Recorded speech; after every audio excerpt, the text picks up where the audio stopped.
भाई बहनों, आज की रोटी के हर सदस्य व्यक्तियों के लिए येशू ख्रिस्तांची मधुर नावाचे सप्रेम नमस्कार। आज के दिन 26 जून 2024 बुधवार।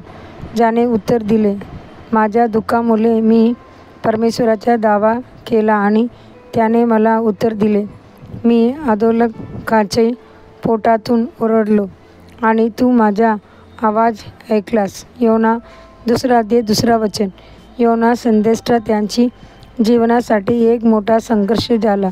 त्याला काय करावे हे कळत नव्हते।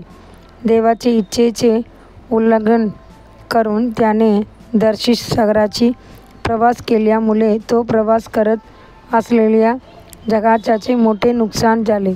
समुद्र अधिक खवळला। शेवटी योनाला समुद्रात टाकावे लागले।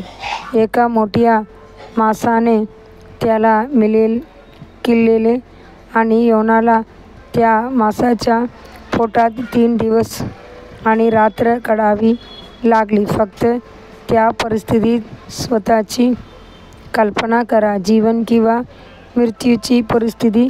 त्याने यापुढे जगण्याची सर्व आशा पूर्णपणे गमावली। योनाची पुस्तकात अध्याय 2 श्लोक 1 ते 8 मध्ये त्याने या परिस्थितीत त्यांची आत्म्याला होणाऱ्या वेदनाचे वर्णन केले आहे। त्या अनुभवाची शेवटी योनाचा अंतिम निष्कर्ष काय होता? तो म्हणाला, परंतु मी तुझे आभार मानून हेच करीन, मी जे नवस केले ते मी फेडतो, कारण हे परमेश्वराचे आहे। योना 2 अध्याय 9 वचन। म्हणून प्रभू माशाशी बोलला आणि त्याने योनाला कोरड्या जमिनीवर उलटी केली। योना 2 अध्याय 10 वचन। आज तुम्ही योनासारखे असाल। तुम्ही काही चुका केलेल्या असतील आणि परिणामी संकटात सापडला असेल। आपण अधोलोकाच्या पोटात आहोत असे वाटेल। काही तुम्ही कुटुंबातील सर्व सुख आणि शांती गमावली असेल आणि देवाची स्तुती करू शकत नाही।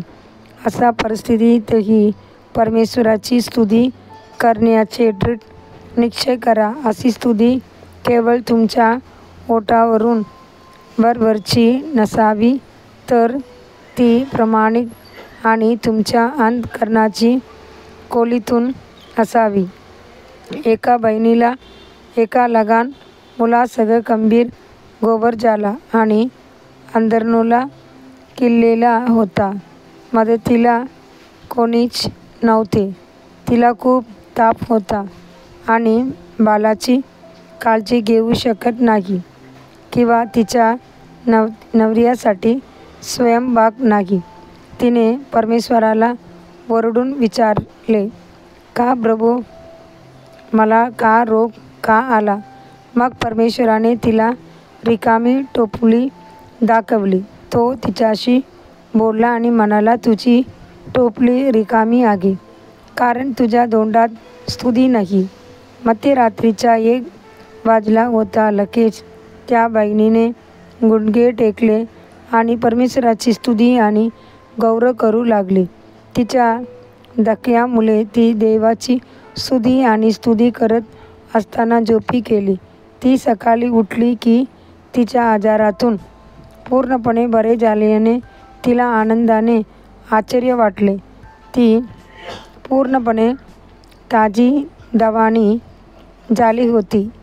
आणखी ताप नव्हता आणि कोविडची लक्षणेही नव्हती। स्तुती देवाला प्रसन्न करते। परमेश्वर स्तुतीच्या मध्यभागी वास करतो। त्याची आत्म्याला आपल्या अंतःकरणापासून स्तुतीने आनंद होतो। देवाचे मुलांनो, कानातून देवाची नावाची स्तुती करा आणि धन्यवाद देऊन त्यांची स्तुती करा।